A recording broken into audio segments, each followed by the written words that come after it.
Tonight our speaker is Mr. Andrew Gottlieb.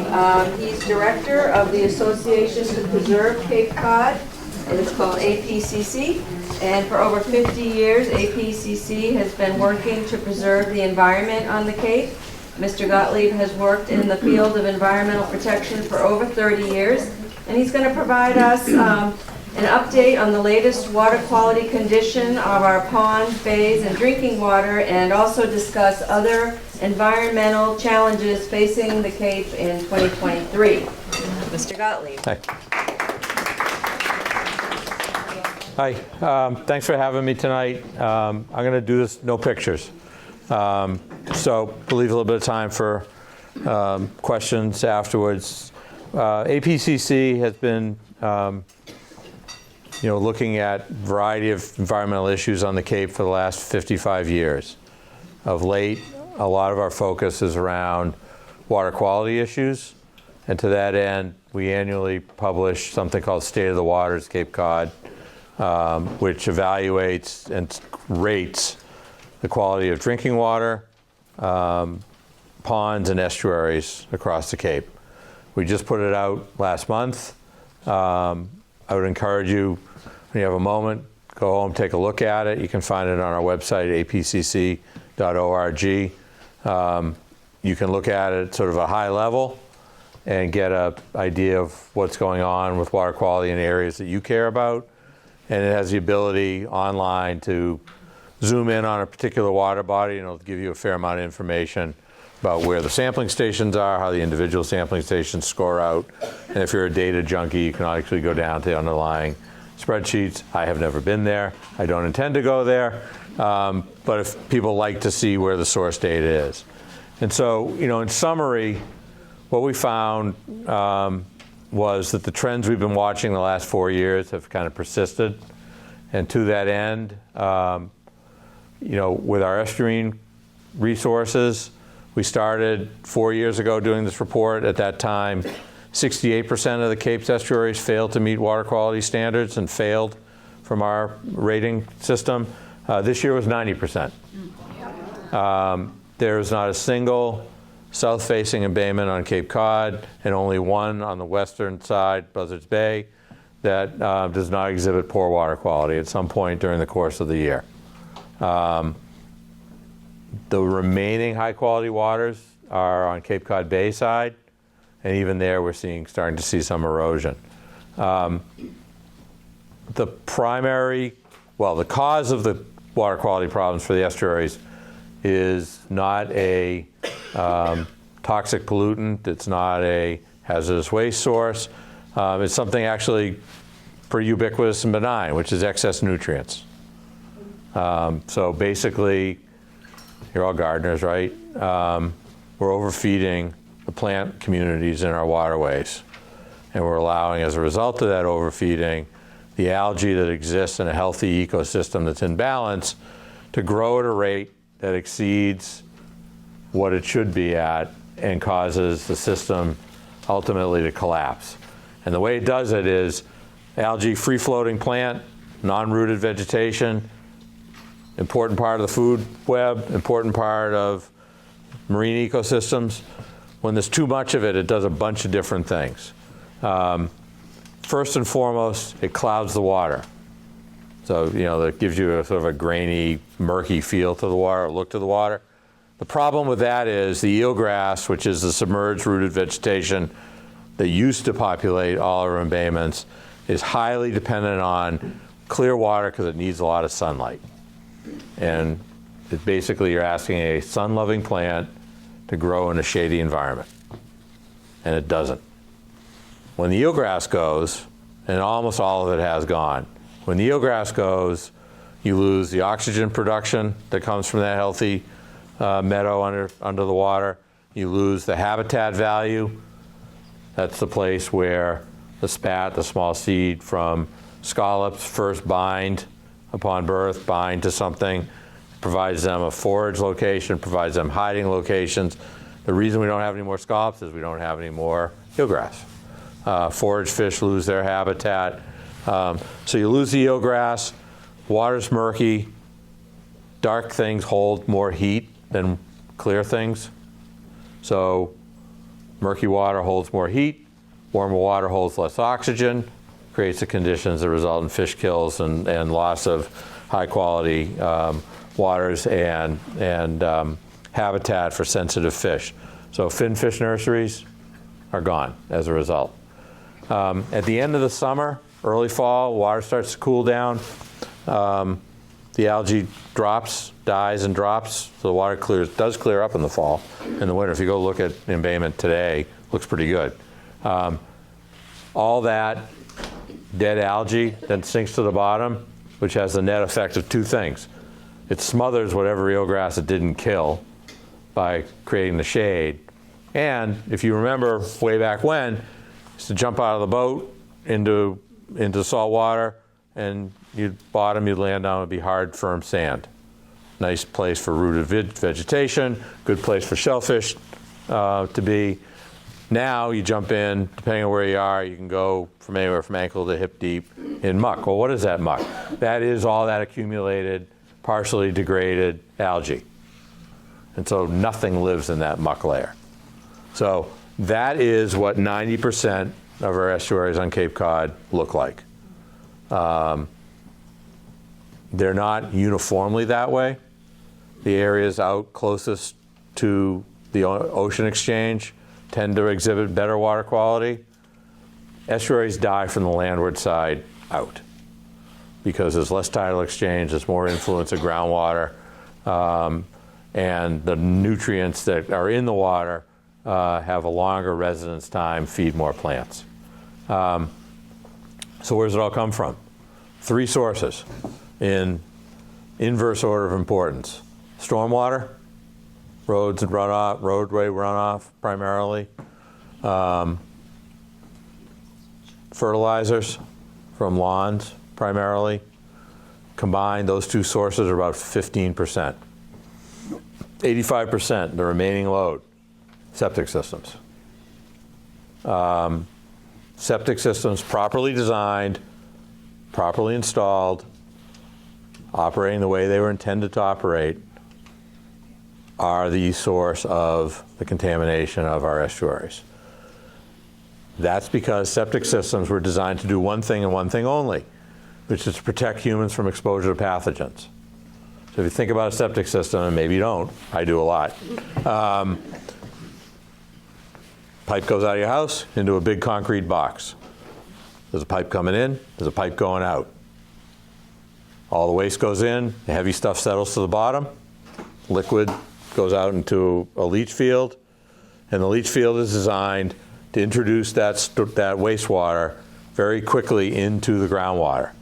Because water that goes down takes the bacteria with it, prevents it from bubbling up to the surface. You may or may not be familiar, old cesspools. I had one growing up in our house in Mashpee. Come August, after a summer's worth of use, and the ground got a little squishy. Well, why was it squishy? Because all that stuff came up instead of going down. Conventional Title V septic system does a really good job getting water down into the ground, but it doesn't take the nutrients out of the wastewater. Nitrogen in particular is an extremely water-soluble chemical.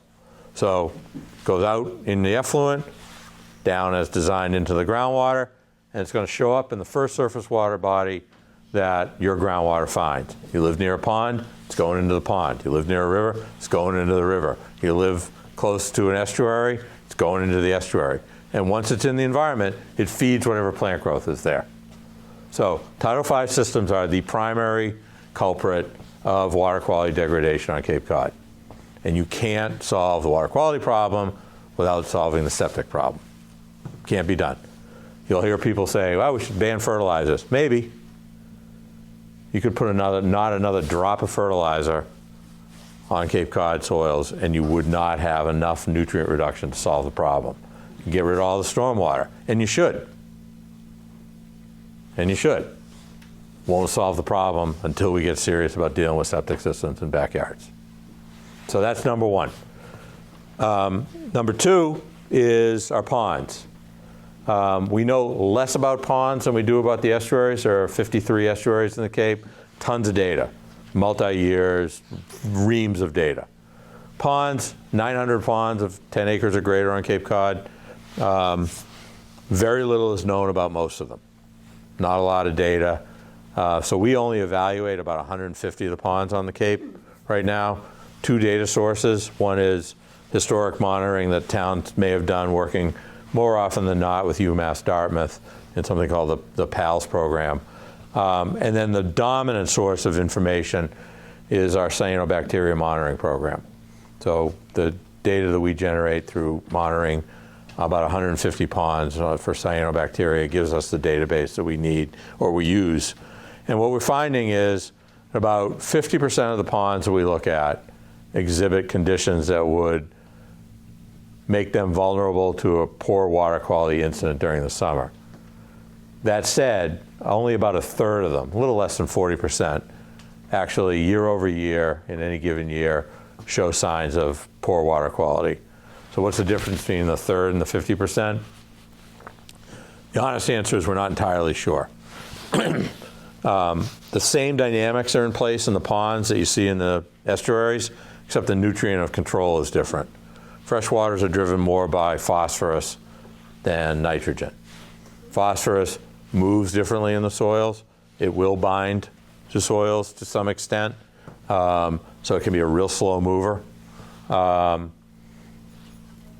And phosphorus does bind to sediments in the bottom of the pond.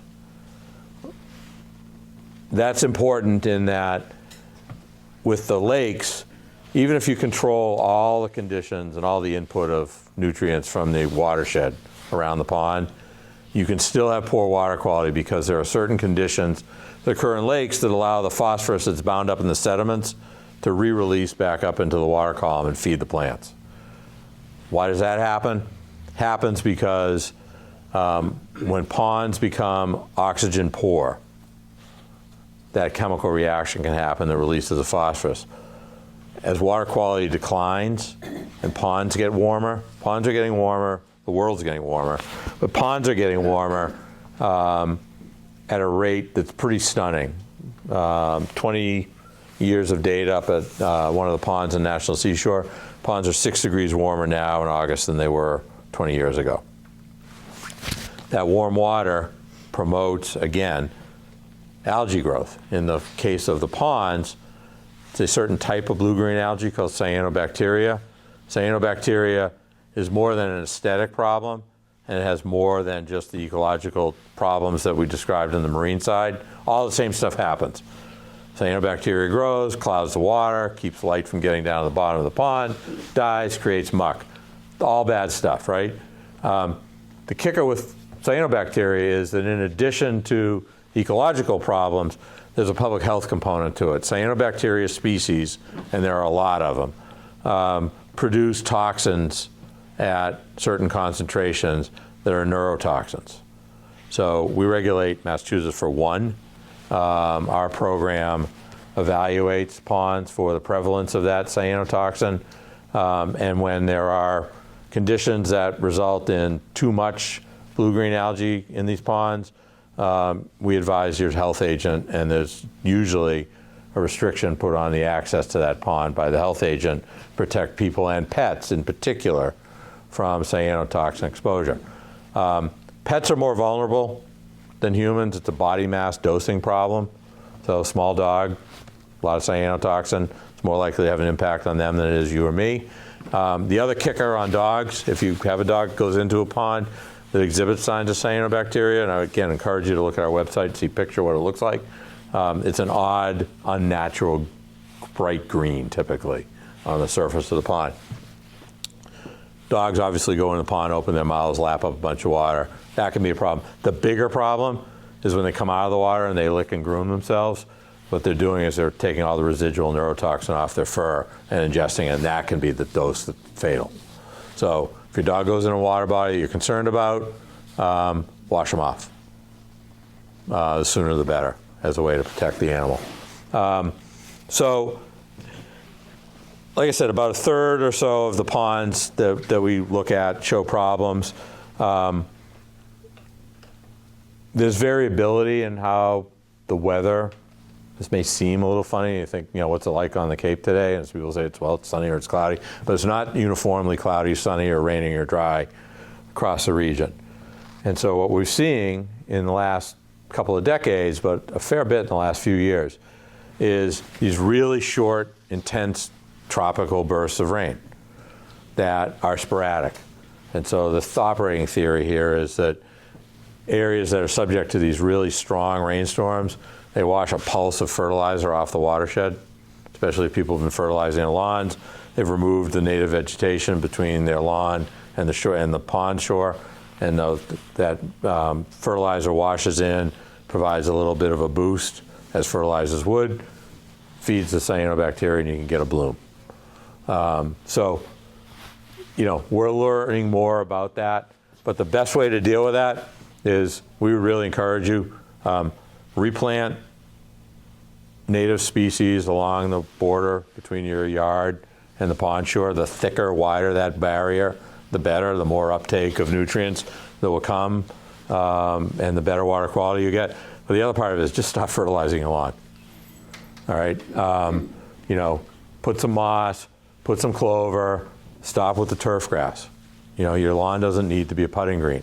And if you have to have a putting green, make it small, right? That will do what you can as an individual. There's nothing you as an individual can do that's more significant to lake water quality, absent a major wastewater management initiative on the part of your community, than stopping to fertilize, all right? And if you hire a lawn service, think about this. Their economic incentive is different than yours, right? They are not working in your best economic interest because they get paid by the visit. So the visit to come put the fertilizer down leads to the next visit to come cut the grass that grew because they fertilize it, and then they'll put more fertilizer down. So they want to apply fertilizer as frequently as possible. Way more than your yard needs. Because that's what their economic model drives. It's not to your best interest, and it's certainly not to the lake's best interest. So fewer nutrients in the environment is a better thing. Lay off the fertilizers. From the lake's perspective, I get this question all the time, so I'll answer it before you ask it. There's no practical difference between synthetic fertilizers and organic fertilizers when it comes to impact on the water resource. Doesn't really care whether it's an organic compound of molecule of phosphorus or a synthetically derived one. It does the same thing once it's in the water. All right, so if your person tells you, oh, don't worry about it, we're using organic compounds, missing the point. Same thing is true if they're spraying for caterpillars or other nuisance bugs. An organic pesticide kills something as dead as a synthetic pesticide. The important thing at the end of the word is CIDE. That's the toxin. So somebody says, oh, don't worry about it, all I'm doing is spraying an organic pesticide. Well, if it doesn't kill, why are you spraying it? What's the point? The point is to kill things. All that's bad for water quality. So if you want a green lawn and you live on a pond, you're going to get a green pond as a kicker in addition to your lawn. So if you want to be able to reliably go swim in your pond, have your pets, your grandchildren, your kids, utilize that pond, it's worth it not to have the putting green lawn. Lastly, we rate public water supply systems. There are 20 in the 15 towns in Cape Cod. So believe it or not, there are, town of Barnstable has 4 separate distinct public water supply entities within it, only one of which is under the control of the town. 16 of the 20 public water supplies had excellent water quality, 2 had good, 2 had poor. The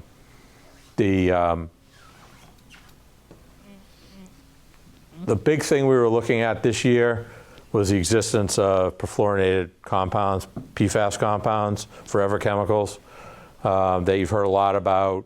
Perhaps, primary source firefighting activity at the base has knocked out 2 wells in Mashpee and Falmouth with perfluorinated compounds. Barnstable County Fire Training Academy knocked out one of the town of Barnstable wells in Hyannis with fire foam. Firefighting foam is laden with PFAS compounds. Why? Because they're really stable and they don't burn. So Teflon. Teflon pans, non-stick. Why? Because they got PFAS compounds in them. So you can heat the hell out of them, and they're not going to break down, which is great if you don't want your eggs to stick to the pan. It's not so good if the stuff's in the environment and you don't want it there and it doesn't break down. So PFAS is a emerging contaminant. Massachusetts regulates it. Most public water supplies nationally do not. So kudos to Massachusetts on that.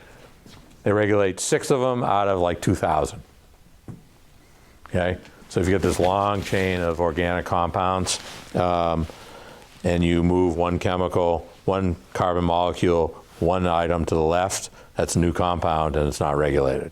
So the chemical industry has gotten really good at manipulating the chemical chains of these PFAS compounds to avoid regulation. So it's great, we regulate 6 of them. There's many more out there that we don't know about. Of concern is that the one public water supply that was rated poor, the town of Yarmouth, actually had PFAS in their finished water. They got delivered to customers for a short period of time. They remediated it by taking the well offline, which is okay if you've got enough alternative sources. Doesn't work very well as a long-term strategy. But 10 of the 16 remaining that got excellent had PFAS in their source water, but at levels below the state regulatory standard. So they're kind of on borrowed time, right? So it's a concern that bears watching. But by and large, the water quality in our drinking waters is really very good. So why good water quality for drinking water? Why atrocious water quality for estuaries and not so good and getting worse for ponds? Simple. In the 1970s and 1980s, there was a public policy decision made that protecting water supplies was a valid public purpose to which we all ought to aspire, which meant that towns bought wellhead areas, they bought the land around their wells, and they implemented protective zoning to prevent the more hazardous land use activities from being close enough to their wells to cause problems. The result is, having chosen to manage something to maintain quality, we have by and large maintained quality. None of that happened for the protection of surface waters. In fact, we intensified and directed development to the nearshore areas, and we chose to ignore modern wastewater treatment and to continue to treat our human waste much like was been done since the Pilgrims arrived in Plymouth in the 1600s, which is dig a hole in the backyard and put your stuff in there and don't worry about it. We're doing a little bit better than that, but not much. So we didn't value or understand what was necessary to protect our resources, surface water, and we got what we got. You could argue we got what we deserved. And we're now left with, trying to figure out how to solve the problem. The good part of that is that in managing wastewater is not curing cancer. It's not very hard. The technology around it is pretty simple. It's well known. It happens in most developed parts of the world. It just doesn't happen on Cape Cod. And collect your wastewater, treat it to a high level, put it back in the ground. You can solve most of your problems. It's not a matter of technology. It's not a matter of some insurmountable barrier that precludes us from doing it. It's political will and money. By and large, the money's there. There have been a number of things that have happened, not by accident, but by purposeful action on the Cape since 2008, when the legislature started implementing a series of special acts that had special consideration for Cape Cod that have made it less expensive to build a treatment plant and a foot of sewer on Cape Cod than anywhere else in the Commonwealth of Massachusetts. Towns have access to no-interest loans from the state to pay for wastewater infrastructure. And I hear all the time, it's a loan. We have to pay it back. It's not the same as getting money from somebody. Well, at zero interest, principal-only loan, the difference between a principal-only loan with no interest and a conventional borrowing that a town would have to make on its own credit, paying 4% now on that loan, functions as a 50% grant equivalent. So it is a grant. It comes in another form with another name. But if you're going to borrow $100 million and principal and interest over a 30-year life of that loan is going to cost you $200 million to pay back, or you can borrow $100 million and pay $100 million back, it's half off. It's a grant. Somebody's taking $100 million of expenditure away from you. So there's loans. 25% of the remaining principal can get paid through something called the Cape and Islands Water Protection Trust Fund, which was created in 2018 as a companion to the overnight stays tax, the so-called Airbnb tax. There's a 2.75% surcharge on overnight stays on Cape Cod that goes to a special fund that then goes back to the towns to pay them 25% of the cost of borrowing to build their wastewater infrastructure. 8 Cape towns have benefited in the $98 million in the last 2 years from that fund. Dollar for dollar reduction in property tax costs to the 8 town taxpayers in those 8 towns who actually did something. The towns that haven't built anything don't get any money. You have to pay to, play the game to get the money. So there are a bunch of towns that complain, oh, we don't get our fair share back from the trust fund. What have you built? Well, nothing. Well, then you don't qualify. That's how it works. So 25% off that is real money. And there's $1.1 billion in federal money from the bipartisan infrastructure law that passed last year. It comes to Massachusetts for wastewater infrastructure.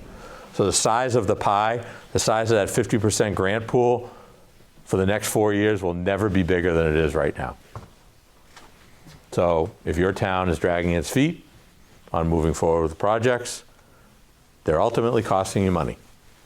Because when the money goes and the pool shrinks, you're competing statewide for projects, it's going to be harder to access that capital. So there's money out there.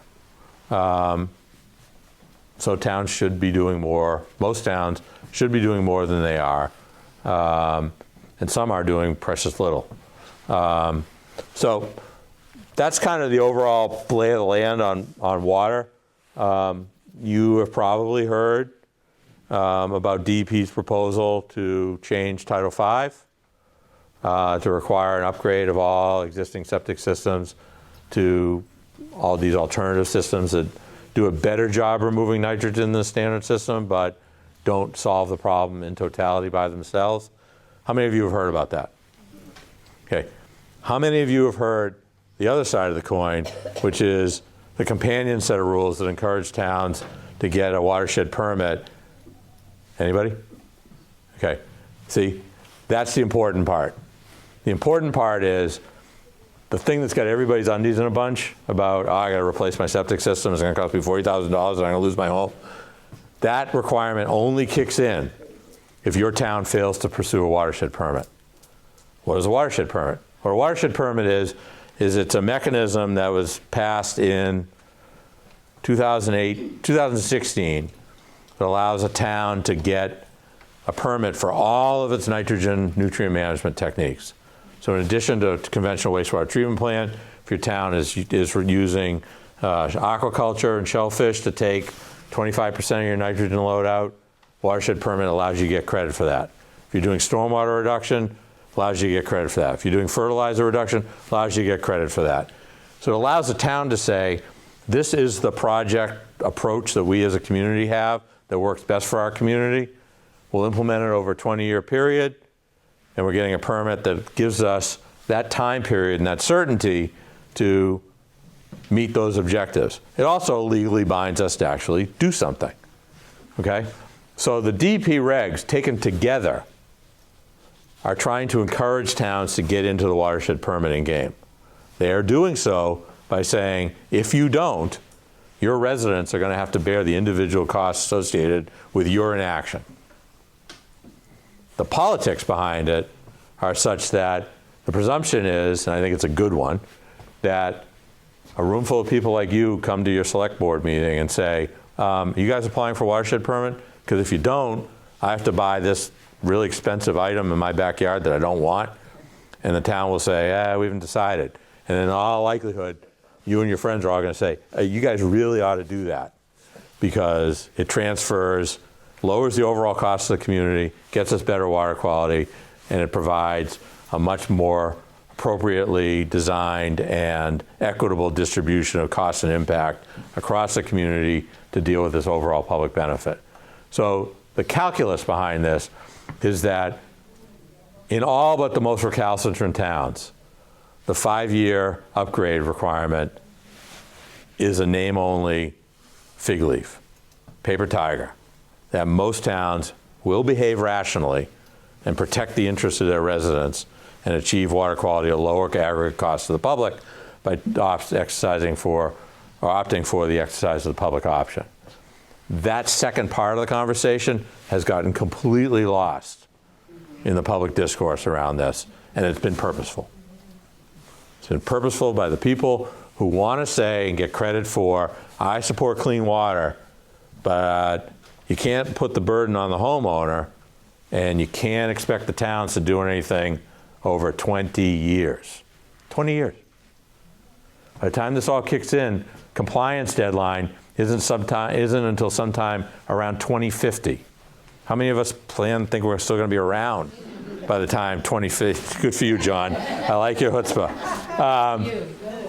So this has become less for me, am I going to see this in my lifetime? But are my 20-something-year-old kids going to see it in theirs? That's appalling. That's appalling that we have towns actively opposing a rule change that doesn't force them to get at least 75% of the way by 2050. And in the next breath say, leave it to the towns, we got to figure it out. Well, if you got to figure it out, then complying with the permit shouldn't be very difficult for you. So those rules are out there. We as an organization have strongly supported them.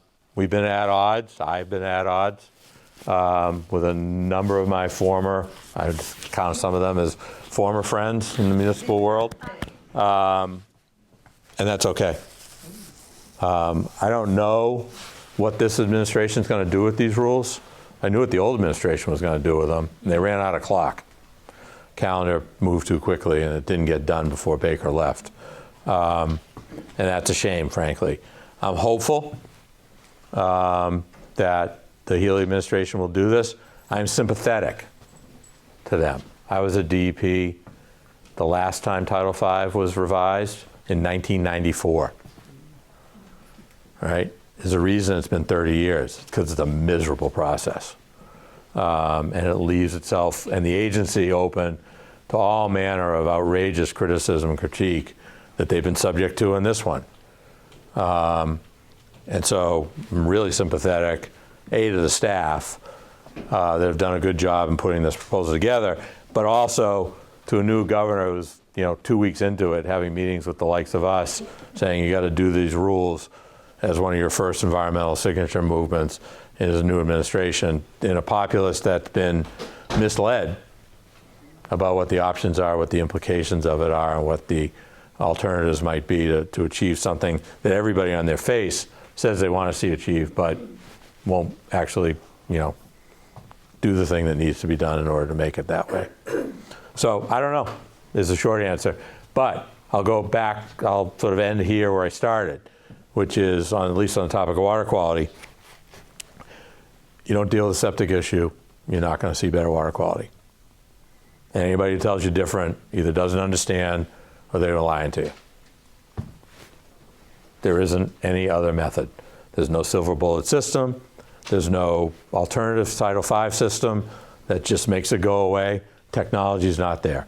You need some level of municipal infrastructure in order to solve this problem. Yes, ma'am. I'm just curious. Let's say in a perfect world, everybody has put in a system, or the town has put in a system that's going to pull out what we need to pull out, the nitrogen. How long would it take to get our waters back to where we would want them? It depends. There will be a time lag. Okay, because there's a certain amount of nitrogen that's in the groundwater that's got to work its way through the system. That process for getting better won't start until you stop the insult of additional. So the longer you wait, the longer till that day. It depends on the water body. The example I'll give you, though, and the most heartening one that I can cite, is Boston Harbor. So 1988, Boston Harbor, George Bush beat the hell out of Mike Dukakis, touring the most polluted urban harbor in the country, which it was. Massachusetts finally got serious about upgrading the treatment and stopped dumping the sludge into the harbor. Harbor turned around in short order. And if you look at how the city of Boston, I'm not talking about Cape Cod becoming Boston, the city of Boston had turned its back on the harbor. If you look at how Boston has redeveloped itself, it's been an open embrace of the harbor, and the water quality in the harbor is actually, in many respects, better than what we experience in some of our harbors down here. So it happens, and it can happen quick. That last little bit can be slower, but it's going to take some time. Yes? I think early on you said something about 8 towns having reached out to do this task, and therefore, presumably 7 have not. Is that all related to what you just were talking about Yes. now? And if so, which bucket does Bourne fall in? Bourne's complicated because you're split in half. So on the Buzzards Bay side, you got a treatment plant, and you're doing some collection and treatment. A lot of the allocation of the load, the amount of capacity, has more to do with my perception, economic development than water quality restoration. Not much happening on the south side, on the Cape side. And there's no plans that I can tell anytime imminent on that. So Bourne's a mixed bag. Yeah. I actually have a question about Bourne, and I don't pretend I know anything about, but it seemed to me that they were lagging, from what I read, I think in the Enterprise, that they were lagging in terms of applying for a watershed permit because they said it was complicated because there were 2 sides, they abut Wareham. I mean, does any of that make sense? I've heard it a lot. I think that a town that has a comprehensive wastewater management plan, which in order to qualify for money, you have to have, that is 90-something% of the work that would need to go into to get a watershed permit. So if you've thought your plan through and it's been approved by the state, flipping it into a watershed permit's trivial. Again, Bourne's a little bit, it's unique in that of the 15 Cape Towns in the split. I think there's a lot of work left to do on the south side for Bourne. But, there's only one watershed permit on the Cape right now. It's Pleasant Bay, Orleans, Chatham, Brewster, Harwich, and Eastham. Got a permit a couple of years ago, jointly agreed voluntarily to pursue it to determine how the 5 towns can most cost effectively manage the resource that they all impact to a greater or lesser degree. Their permit would be easily transferable over to the new regime once the regs get done. Nobody else on the Cape has applied for a watershed permit yet. Yes, sir. What do you think of the idea of Southside Bourne, Sandwich, I've heard even Barnstable and maybe Mashpee, putting in hard sewer collection systems and sending the wastewater up to an expanded joint base Cape Cod plant, and then using groundwater infiltration to take care of the leftover. So in the interest of full disclosure, before I answer your question, in my former life as a Mashpee Select Board member, I was involved in those negotiations with the other towns on the base.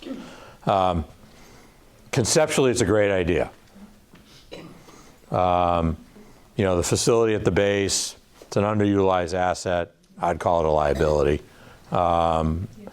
Because it doesn't have neighbors, one of the hardest things about siting a wastewater treatment plant is siting it around the neighbors, just like anything else you try and do on the Cape. So the fact that it doesn't have neighbors makes it an attractive location. The big catch, there's 2 big catches. The really big catch is if it gets discharged at the subsurface beds on the adjacent to the canal, those beds are known to function. It's a groundwater discharge in name only. That water spends very little time in the ground before it hits the canal, which means, depending on which way the tide runs, it either goes to Buzzards Bay or Cape Cod Bay. The other alternative they're looking at is potential direct discharge into the canal. those are hard to permit because of something, not to give you a popsicle headache, but something called the anti-degradation provisions of the Federal Clean Water Act. Basically say, even if your discharge meets the standards for that particular permit, you can't make conditions worse than they currently are without the discharge. And taking all that nutrient load effectively, which was going to drain to the south, moving it up to the north and putting it in Cape Cod Bay, I have real reservations about how viable that is, especially given the recent last 3 years of poor water quality in the fall, late summer, early fall in Cape Cod Bay from the canal to Wellfleet Harbor. The other question I have about that is just about money. It's being handed over, as dispossessed as an asset from the federal government to a private equity firm called Converge. As a Mashpee rep, I didn't quite like how the money worked. I thought that the towns were being asked to assume a disproportionate amount of the capital risk that the private equity firm would prefer to have somebody else undertake. But I've been away from it for several months. It's worth talking about. It's worth talking about. Yes? I may not be saying this right, but there have been a lot of studies that have taken outflows and not put it into water areas, not put it into a canal or a stream. They put them actually into the ground and built up marshes that would filter the water. Why hasn't that been suggested on the base? So it's not going to any source of stream or canal or pond. And there's plenty of land over there that's not in great shape to begin with. Yeah, I mean, the big question about putting water, ultimately you're still putting water to the ground. And so, Yes, but if you put marsh barrier, yeah, wetland barrier, you've got some bases to start with. you do, and there are a couple issues with that. One is, the water has to get down into the ground ultimately. And so our track record of creating, basically what you're suggesting is create an artificial wetland, have the wetland plants uptake. The history about creating, we haven't figured out, at least on the state side, haven't figured out very well how to replicate wetland function. There have been a lot of them made, partly as mitigation for wetland filling, and the track record's lousy. The other thing is, any of these plant-based uptake systems, they work one way in the summer and they don't work so well during the winter. And so, Warming temperatures certainly help. well, but you're still not getting a lot of plant uptake. So there's some complicated issues around that. There's been some piloting of some of them, but for the most part, they're not that viable. If you're interested in the Cape Cod Commission 208 study that you can find on their website, there's something called Technologies Matrix. We looked at 40 known nutrient reduction techniques, from everything from composting toilets to artificial wetlands to floating wetlands, and it sort of evaluates each one of them and has some discussion about the applicability of them to the Cape Cod climate. So take a look at it. There's a lot of information there. Thank you. It's part of the problem. I didn't that ask you. our Aquifer is right in there at the Joint Base. Huh? Our aquifer is right under the Well, Joint Base. the Upper Cape Water Supply Reserve is on the northern 15,000 acres of the base. They don't seem concerned about it because it seems like a good site in their estimation for machine gun range. The rest of us, however, are a little bit concerned about the impact of that clear cut and the discharge of those weapons on the water quality. We're waiting a study by the EPA that's held up any further consideration of that machine gun range for the better part of the last year, and we don't have any real sense of when that's coming through. The other big thing I wanted to just touch on, because I was told to keep it shorter because I can go on, is Holtec, nuclear plant decommissioning. If you're not paying attention to it, you should. So basically what they want to do, they're doing a good thing, which is getting that power plant offline, decommissioning it, decontaminating it, and at least storing the nuclear waste rods in a more responsible manner than they were allowed to be sitting in the in the facility, 6 inches above the high tide line in an area of rising seas. They have 1 million or so gallons of radioactive water in the facility now that they use to help partially shield their workers from exposure to radiation, although if you read our recent newsletter, they didn't do such a good job of that. Their plan is to take, when they're done decontaminating the facility, take that 1 million gallons of radioactive wastewater and discharge it into Cape Cod Bay. Why? Because it's cheap. The other options they have cost them money. Discharging it into a public resource costs them nothing. The valves are there, the pipes are there, the effluent disposal locations are there. Just open a couple valves, let it go, and we're good. So they've been told by the EPA, you can't do that. They've been told by the state, you can't do that. They've been told by the Nuclear Regulatory Commission, go ahead. And oh, by the way, we preempt the state and federal authorities on all matters nuclear, and so don't pay attention to what they have to say. We'll see. We at APCC have hired a legal firm to represent public interest and to prevent that discharge. I'm not sure how it's all going to play out in the long run. I think that there's a reasonable chance that despite being told not to, that they'll do it anyway, and the cost of the fine will be far less than the cost of the alternative, and it'll be a cost of doing business, and it'll be done. We have endeavored to try to create a legal case and framework in consultation with EPA that makes it more than just a corporate crime, but hopefully a individual crime that the people involved might actually subject themselves to criminal penalty and may think a little bit differently about it's only a hit on the Holtec's corporate bottom line. So it bears watching. Pay attention to it. If you're interested in the issue and you haven't already signed up for our APCC newsletter, which you ought to have anyway, we talk about it all the time. So I actually went and took a tour of the facility. I thought about it twice before I went over there. But most recently, if you haven't read our weekly newsletter, they got dinged by the Nuclear Regulatory Commission last week for exposing some of their contract workers to inhaled radiation. And their solution was, they come out of the contaminated areas. There's a certain depressurized airflow, so the air moves through the building a certain way, and presumably there's a little bit of radiation in that airflow. So to protect their workers from inhaling and therefore putting the radiation in their bodies, Holtec's suggestion was, turn your back to it. So, we haven't come that far from the 1950s when you went under your desk for the nuclear fallout. Even the NRC found that response lacking.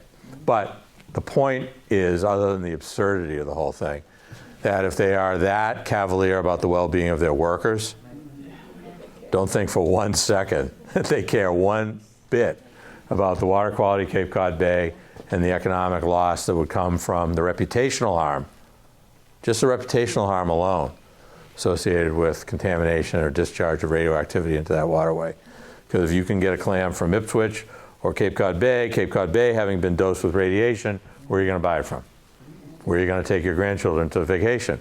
Where are you going to let your family walk in the beach, swim in the water? The place where you know they discharge radiation, or the place where you don't know they did, or you hope that they didn't, right? So this is a big deal. They are planning on doing exactly what they're doing here in the Hudson River this spring. They've announced that last week. This is just the way they operate. And I think part of their approach is that they do these decommissioning in places across the country and across the world. They plan, it's big business, right? There's a lot of old nuclear facilities that need to come offline in the United States. And what they don't want to allow us to do, is to create the playbook that others will follow to allow them to get in their way. So even if it's easier for them to do what we've asked them to do, I have a feeling they won't do it because they don't know if they do it here, then they need to explain why they're not doing it anywhere else. So it's, as is often the case, less about us than we care to think. Yes, sir. Have they even identified what else is in the water besides No. tritium? No. So they have to, they know they need to do this. They need to test the water. Was appointed by Governor Baker to the Decommissioning Oversight Committee back in November. So we have had discussions about this numerous times in the last several months. They've agreed to split sampling of that water by the Commonwealth. So the state, it was not that easy to find a lab that would handle the radioactive water. They found one last month. So there's more and more discussion about when those samples are going to get taken and how they're going to get handled and processed. So we should know more about that soon. It almost doesn't matter because the tritium cannot be treated out of the water. It is the water. So, it's like they can take everything else, they can turn it into distillate. Neutral pH distillate, who cares, right? Except it's still going to be loaded with tritium. And there's nothing can change that other than time. So if they store it up on the hill, the half-life isn't that long. In the time it takes most of our towns to actually clean up their estuaries, that water will lose its radioactivity, and then they can do whatever the hell they want with it. One last note on that. It's expensive to break down a nuclear power plant, so you figure, they got to have a lot of money. They do. You know where a guy came from? You. On your electric bill, you paid a surcharge, nuclear decommissioning fee, since Pilgrim opened in the 1970s. So they got handed about $1.2 billion in public dollars. Every dollar they don't spend of that public resource is profit. Oh, my God. They're not even playing with their own money, they're playing with yours. So it'd be nice to use a little bit of it to not contaminate our bay. So that's all I got. I want to try and stay inside Sue's time window, but I'll answer any other questions if you got it. Right? Thank you.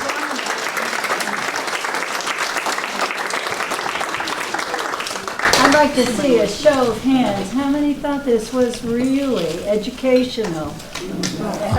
Unbelievable. I don't know about you, but I'm not on your newsletter list. You should yet, fix and that tonight. We'll fix that tonight. So the newsletter's free. We are a membership organization. Very good. Thanks for your time and attention.